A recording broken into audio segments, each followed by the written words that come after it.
नमस्कार, मैं कल्याणी।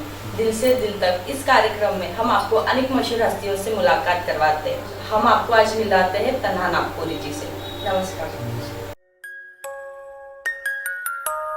आपके जीवन में सिर्फ विद्रोह विद्रोह और विद्रोह है। कवि और एक राजनीति, ये मेल कहीं समझ में नहीं आ रहा है। भी जब आदमी को ठोकरें लगती है तो कहीं ना कभी बन जाता है। जब नेताओं के जब कहीं ना कहीं इशारे होते हैं तो कहीं ना कहीं सियासी तेवर में आ जाता है और कहीं भूख के चटके लगते हैं तो विद्रोह भी कर लेता है। ये सारी चीजें उसके साथ चलते रहती है, इत्तेफाकन की बात नहीं है। आपको भोगा हुआ था, आप क्या भोग रहे हो? आपको मिला क्या है? आज समाज ने आपको दिया क्या है? हम बाबा साहब की बात करें, बाबा साहब ने इतना कुछ सहा है, उसके सामने तो हम इतने भी नहीं है। आज दुनिया की प्रताड़ना सहने के बाद बाबा साहब ने इतना कुछ दिया है कि हम समझ नहीं सकते। अगर हम इस जीवन के अंदर मानव जाति बार बार नहीं मिलती, एक ही बार मिलती है, हमें जीवन में मानव बन के आए, इंसान बन के आए। सब लोग बैठे कतार की तरह, सब लोग बैठे अवतार की तरह। मैंने एक बंदे को कहा मेरे साथ पे चल, दूसरा बंदा बोले नहीं। बोले क्यों? अबे सारे तन्हा के साथ गया तो इंसान बन जाएगा। तो आज इंसान बनने को हर आदमी डरता है। सब अपने आप को लगता है कि मेरा पुतला बनने को ना, मैं बहुत बड़ा नेता बनने को ना, मैं समाज का बहुत बड़ा पुजारी बनने को ना, मैंने समाज सेवक बनने को ना। ये सारी बातें अपने मन में लेके चलते हैं। मगर मैं तन्हा नागपुरी, मैं तो सवेरे उठने के बाद जब भगवान को पूछता तो भगवान मुझे जिंदा रखा ना, चला भाजपा बराबर है ना। ये सबसे बड़ी मेरी आज ये जायदाद है। आज जिसके पास में दुनिया भर का सब पड़ा हुआ है, उसके हाथ पांव अगर काम नहीं करते मैडम जी तो सबसे अपंग, कुछ नहीं उसके पास में होगा। दुनिया भर की जायदाद का लेके जाने वाला है और मेरे पास में नहीं तो मैं क्या छोड़ के जाने वाला हूँ। इसलिए संतुष्टि आज के दौर में जो संतुष्ट होता है वो तन्हा नागपुरी। जो भी मेरा मालिक तेरे कर्म से मिला है और जो भी आने वाले दिनों में भी तू देगा तो मेरे ही कर्म से मिलेगा। इसलिए मैं ये सब बातों को ग्रहण करके पीछे छोड़ देता हूँ और अपने तन्हाई में मस्त रहता हूँ, तन्हा रहता हूँ। सियासत की बात की है जब आए दिन देखा जाता है कि एक नेता एक पक्ष से निकल के दूसरे पक्ष से जा रहा है, वो अपना खुद का मतलब देख रहा है या आम जनता को देख रहा है? मैडम जी, जो मतलब रखते हैं, जो मतलब प्रस्त होते हैं, जो मौका प्रस्त होते हैं, जो अवसरवादी होते हैं, वही नेता बनते हैं। मैं बात आपको बता दूं, जब मैं अपने युवावस्था में था मुझे कई लोग बोलते थे तन्हा नागपुरी जी हमारा राशन कार्ड बना दो।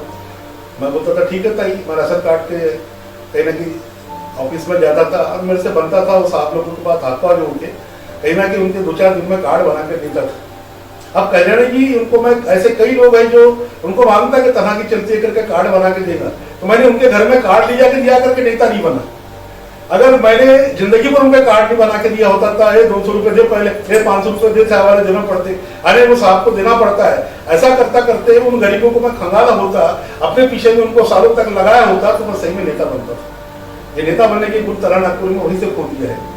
जो लोग जिंदगी भर लोगों को गुमराह करते रहते हैं, जो लोग सब जगह उल्टी सीधी बातें करके उसका मन मस्ती पर डावाडोल करते रहते हैं, वो लोग ही समाज के अंदर में कहने की पुजारी बनते हैं। मेरे बस्ती के अंदर की बात है, एक लाइट लगा दिया बस्ती की झोपड़पट्टी के अंदर में, अपने पास में आते थे तन्हा लाइट कब आएगा, लाइट कब आएगा। 50 बार हमने पूछते, अपने बोला खम्मा हमने तो नहीं लगाया, आप उनको बोलो ना। आपने किसी कोशिश में हमने लाइट भी लगा लिया तो बोलते थे हमारे घर तक नूर कब आएगा, हमारे घर तक उजाला कब आएगा।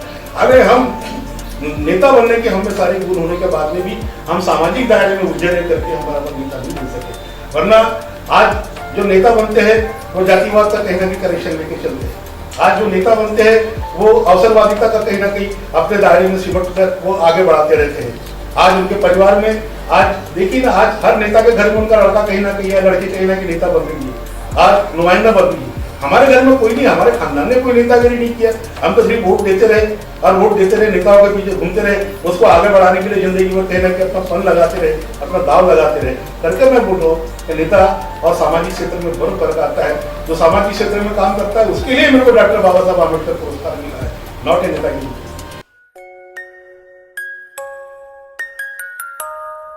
तन्हा किसी ने साथ छोड़ा या दिल तोड़ा, ये हमारे दर्शकों को बताइए। नहीं, किसी ने साथ छोड़ा या किसी ने दिल तोड़ा, ये प्रश्न तो बड़ा दौर है। मगर जिंदगी के फलसफे ऐसे होते हैं कि जो पढ़े तजुर्बे लेके बैठता है। कल्याणी जी, आपने कभी यथार्थ को भोगा हो तो आपको लगेगा कि जिंदगी क्या है।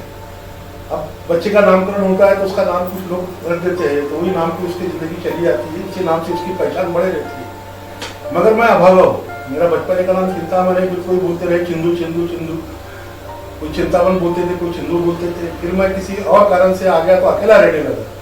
जब अकेला रहने लगा तो क्योंकि तन्हा रहता तन्हा रहता तन्हा रहता है, कुछ लोगों ने मेरे को बोलना चालू किया। तो आज 50 साल का एक वक्फा हो चुका है, मुझे लोग तन्हा ही बोलते हैं और इसी कारण से मैं अपने आप को तन्हा ही समझता हूँ।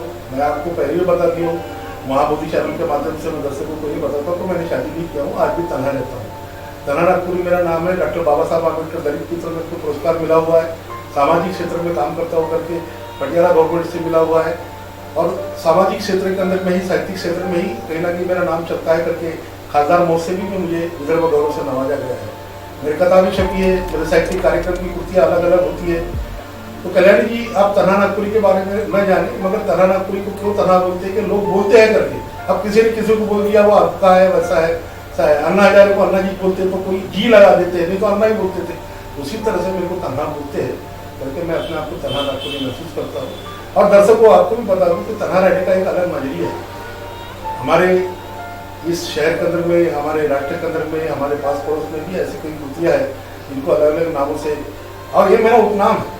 मेरा आपको पहले ही बताया कि मेरा ओरिजिनल नाम है। जिस घराने से, जिस शूद्र परिवार में मैं रहता था, वहाँ से मेरे को एक छोटा सा नाम किताब में नहीं मिला था और ये नाम गौन हो चुका है, कोई इससे पहचान नहीं मिला। इसलिए बोल रहा हूँ कल्याणी कि आप और कुछ पूछिए इस तन्हा नागपुरी के बारे में। आपके लहजे से, आपके पहनावे से अलग अलग झलकियां दिखती है।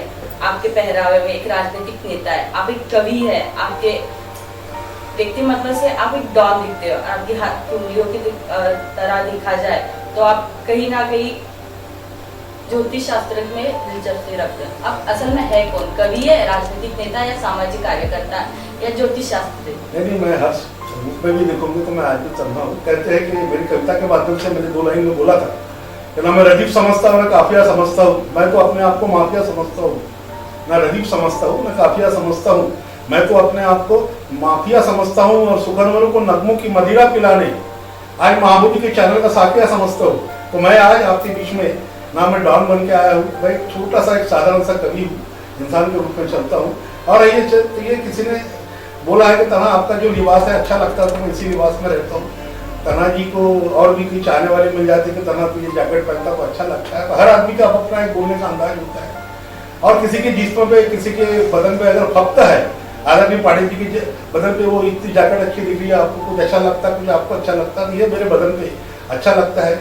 और 50 साल हो गए पहरावा, अरे बदन का जो लिबास है इसमें मैं ख्याल नहीं करता।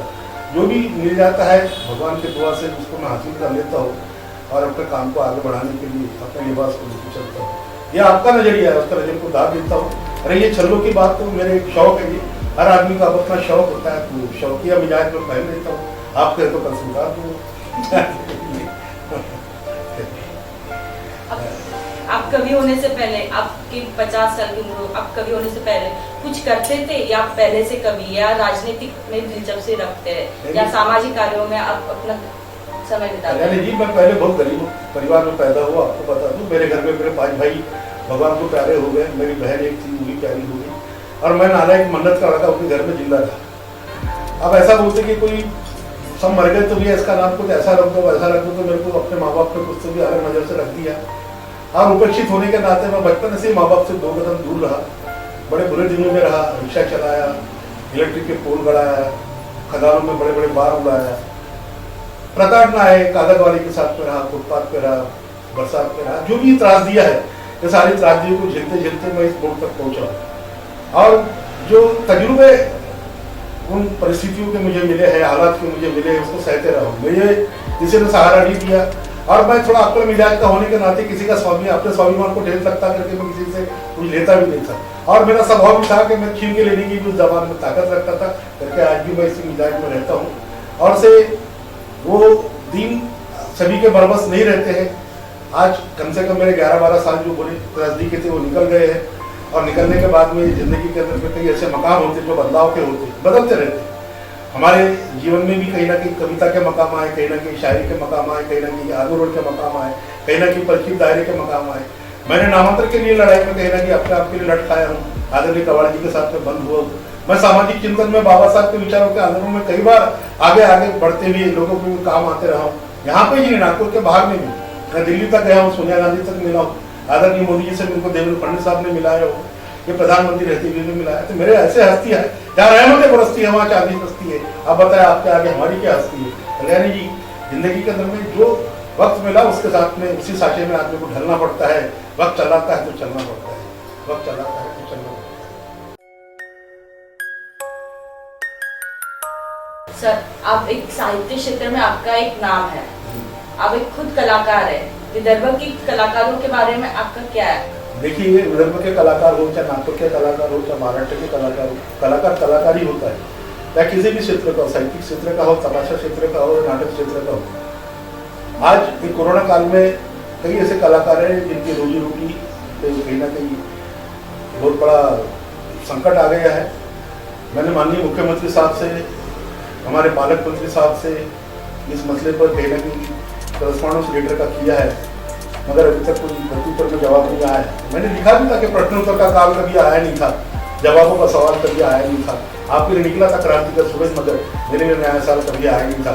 उस जमाने में भी लिखा था मैंने, इसलिए मैं बोल रहा हूँ कि कलाकारों को, नागपुर के कलाकार हो, विदर्भ के कलाकार हो, इनके जिंदगी के बढ़ोतरी के लिए सरकार ने कहीं ना कहीं उनके खाते में एक कोरोना काल होने के नाते, कोई कार्यक्रम होने के नाते कुछ ना कुछ अगर जमता है आर्थिक स्थिति से, उनको आगे बढ़ाना चाहिए। बहुत बेचारे ऐसे लोग हैं, आज तारा नागपुर बोल रहा है 1.5 साल से एक भी कार्यक्रम नहीं है, 10 तारीख को वो बालाघाट जा रहे हैं। तो सारे कार्यक्रम सार्वजनिक चौराहे के जो कार्यक्रम होते थे, चाहे गणेश जी में होते थे, दुर्गा जी में होते थे, बाबा साहब की जयंती में होते थे, दीक्षा भूमि में होते थे, सारे कार्यक्रम में भीड़ होने के नाते एक कोरोना का कहीं ना कहीं एक पाबंदी होने के नाते बंद करके रखा हुआ है। इसलिए ये पाबंदी हटना चाहिए। आज मंदिर खुल गए, मस्जिद खुल गए, सारे भगवानों के दरवाजे खुल गए, मगर हमारे कलाकारों के जो मानदंड है आज तक भी बंद रखे हुए हैं। तो कलाकारों के प्रति अगर सरकार ने अगर कहीं ना कहीं एक नया कदम लिया और सोचा कि भी इनके खाते में कुछ डाला जाए, इनकी आर्थिक स्थिति से इनको सुधारा जाए, तो मैं चाहता हूँ, तो सोचता हूँ कि अगर ऐसा सरकार करती है तो कहीं ना कहीं बदलाव देखने को मिलेगा। वरना कहते ना ढाक के 3 पात होते हैं, उसी तरह से उनकी जिंदगी चलते रहेगी। हम उसी ढाले पर रहेंगे जो पहले से, आज से कई सालों पहले हम पीछे थे, आज भी उसी दायरे के ढाले पर चल रहे हैं। मैडम जी, कोई लाख यहाँ पे हाथ लगा ले कुछ नहीं देंगे देने वाले, पत्थर के दिल मोम न होंगे चाहे जितना नीर बहा ले। मैंने लिखा था कि हलक फाड़ के चीख नहीं मिलेगी भीख, और नामुराद जमाने में जूते मारना सीख। हम जब तक अपने अधिकारों के लिए एकत्र नहीं होंगे, चाहे कलाकार हो, चाहे साहित्यकार हो, चाहे किसी भी क्षेत्र के अंदर में अपना वजूद लेके चलने वाला हो, एक नुमाइंदा हो, जब तक वो एक की बात नहीं करेगा, सरकार के सामने अपने आके कहीं ना कहीं अंधे होने की बात नहीं करेगा, अने रोने की बात नहीं करेगा, तो उनको कुछ चेतना आने वाली नहीं। आदरणीय क्या बोलते अमित देशमुख साहब जो अभी हमारे सांस्कृतिक मंत्री है, और हमारे आदरणीय मुख्यमंत्री, इन्होंने कहे थे कि 5-5 हजार रुपए हम कलाकारों के कहीं ना कहीं खाते में डालेंगे। मैं हाथ जोड़ के विनती कर रहा हूँ, सही में डालिए तो सही। आज आपके घोषणा को तब से तो 10 महीने होते जा रहे हैं। अभी तो मंदिर मस्जिद के लिए नहीं बोले, आपके कपाट खुल गए, तो हमारे जज्बात के कपाट को कहीं ना कहीं खोलने का तो कोई रास्ता आप करिए। हमारे सारे कार्यक्रम की पाबंदियां तो उठाइए। सार्वजनिक कार्यक्रम जहाँ 1000 लोग जमा होते नहीं जाने देंगे, मॉल के अंदर में नहीं जाने देंगे। ये टिप्पणियां जो लोग हमारे पे करते हैं, ये सब बातें रुकना चाहिए। और कलाकार के बारे में कोई जात पात देखी नहीं जाती। कलाकार कोई भी क्षेत्र का हो, किसी भी जाति का हो, पहले वो एक इंसान है, और इंसान के अधिकार होते हैं, इंसान के मौलिक अधिकार होते हैं। हर अधिकार के अंदर में उसको कहीं ना कहीं अपनी बात रखने का एक जरिया अगर सरकारें बनी है, तो आपके पास हो रहा है। तरह नागपुरी आपसे हाथ जोड़कर विनती कर रहा है कि मैं कला क्षेत्र से आता हूँ, तरह नागपुरी हूँ, मुशायरे करता हूँ, कवि सम्मेलन करता हूँ, सामाजिक प्रबोधन में कहीं ना कहीं अग्रणी भूमिका निभाता हूँ। बाबा साहब के विचारों का कार्यक्रम है, वहाँ पर अपना मत्था टेक कर कहीं ना कहीं अपनी बातें वजनदारी से रखता हूँ, ईमानदारी से रखता हूँ। इसलिए मेरी तरह ऐसे अनेक कलाकार है जो कोरोना के अंदर में त्रस्त आज भी अपने पेट पानी से टूटे हुए, घरदार को चलाने में असहाय, आज नौकरी पाने से गए होते हैं, तो वो लोग आपके सामने अपनी गुहार लगा रहे हैं। तो कब आप उनकी बातों को ध्यान देंगे?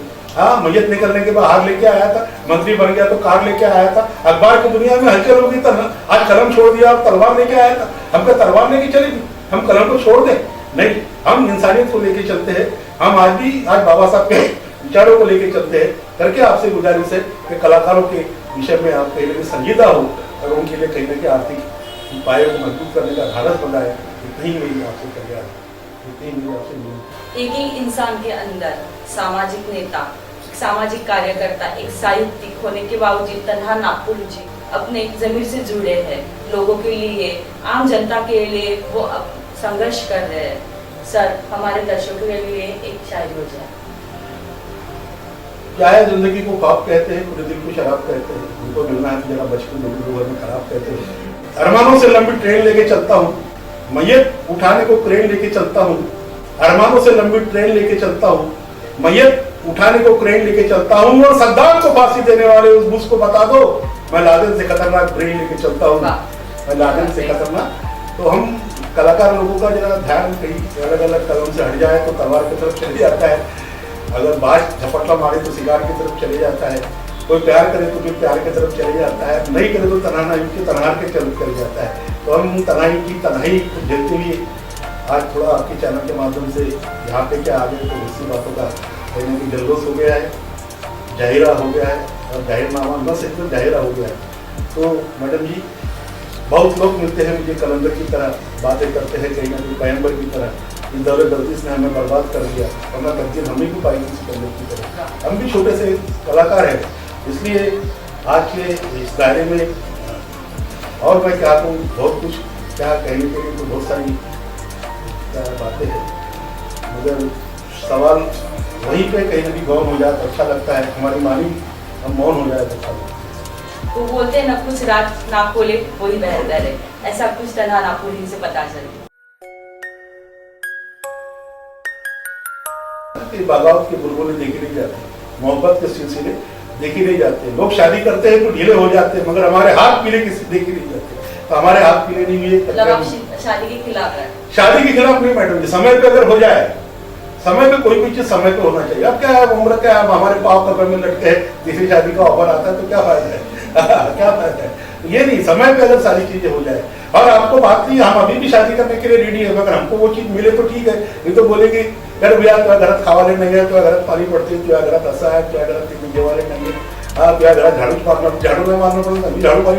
तो ये सब अब तक जो आजकल की जो लड़कियां है ना, एक ही दिन में फलीदार तो होने को नहीं देती, एक ही दिन में चांद पकड़ने को देती।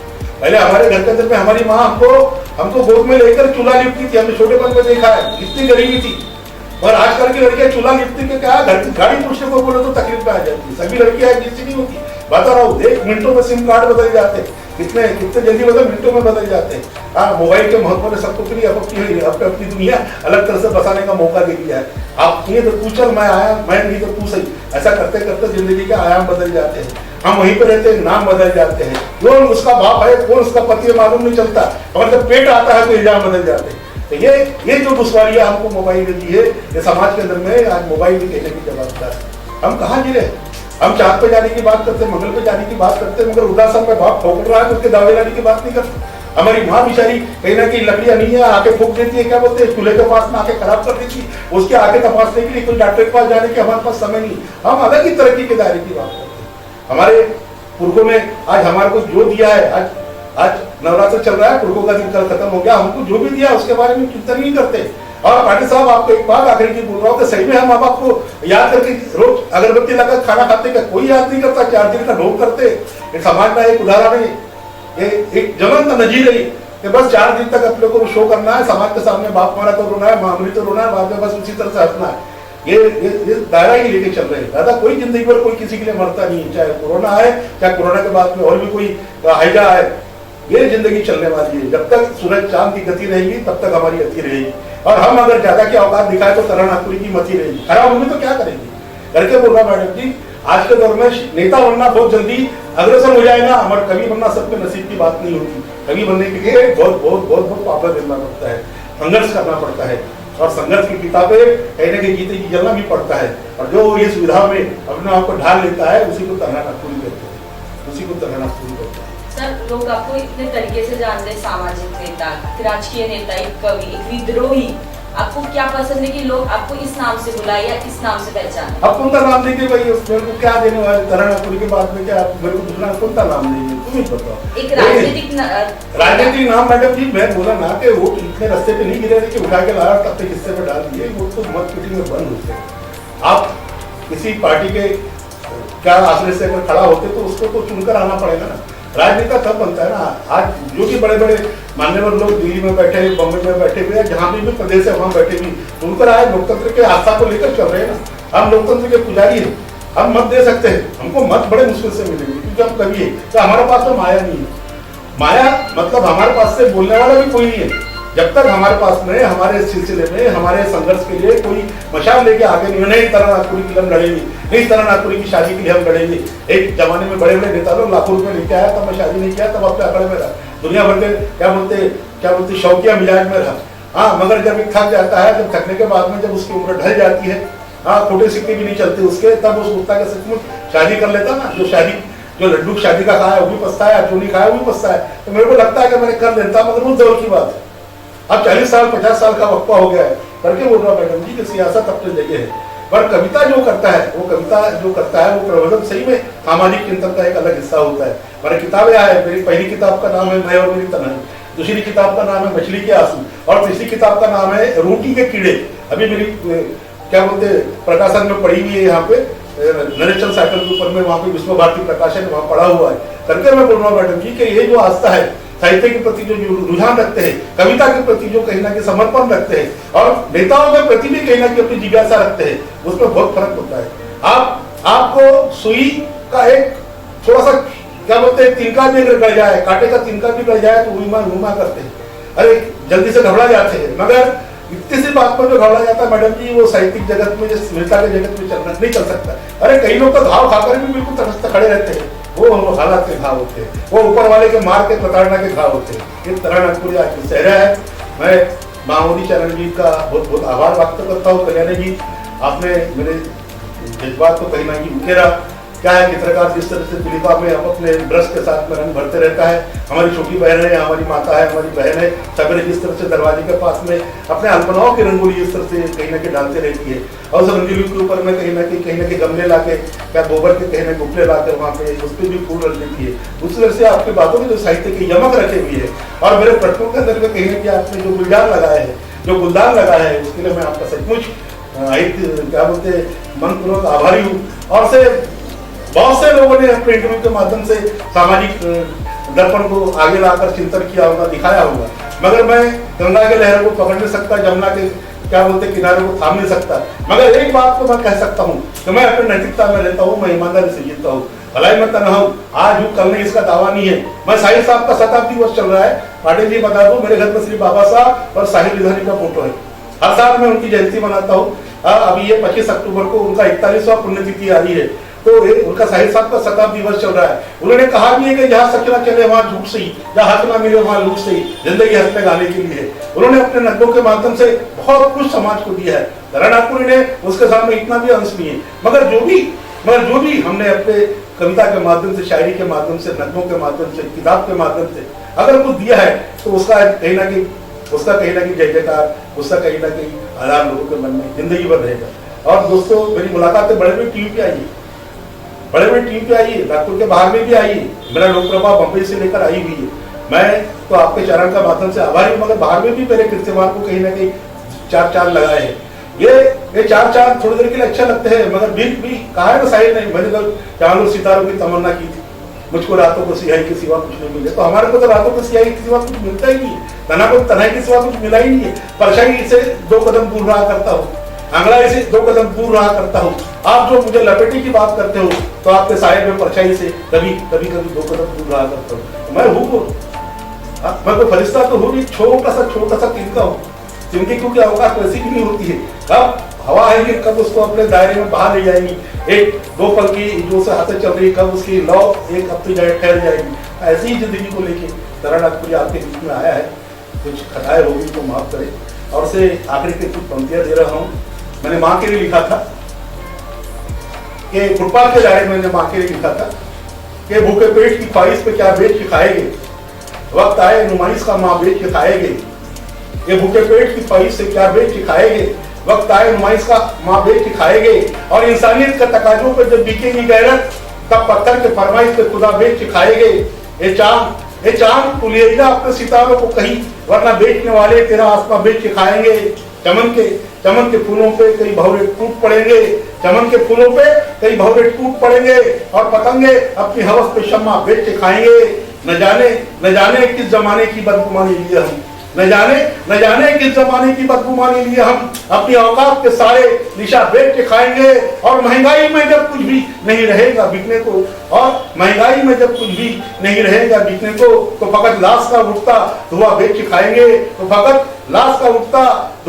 खाएंगे, ए माँ तेरी कोख से अब जन्म लेने वाले बेटे, बाजार में तेरी कोख का सौदा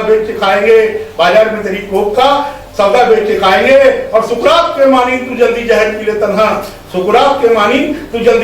ले तन्हा, नहीं तो कातिल तेरे दर्द की दवा बेच के खाएंगे। ये भूखे पेट की ख्वाहिश पे क्या बेच के खाएंगे, और वक्त आए नुमाइश का माँ बेच के खाएंगे। माँ बेच सिखाएंगे। कविता के माध्यम से मैं छोटे मोटे प्रबोधन करते रहता हूँ। क्या है, शीशा टूट भी जाए तो कंचों में चला करता है, शायद अच्छा हो तो मंचों में चला करता है। और ये बात जरूरी नहीं कि चुनकर आए तना चुनाव हार भी जाए तो पंचों में चला करता है। आपकी अदालत है और आपकी अदालत में तराना को या गुनाहगार की तरह है तो माफ कर देना। धन्यवाद। जय हिंद।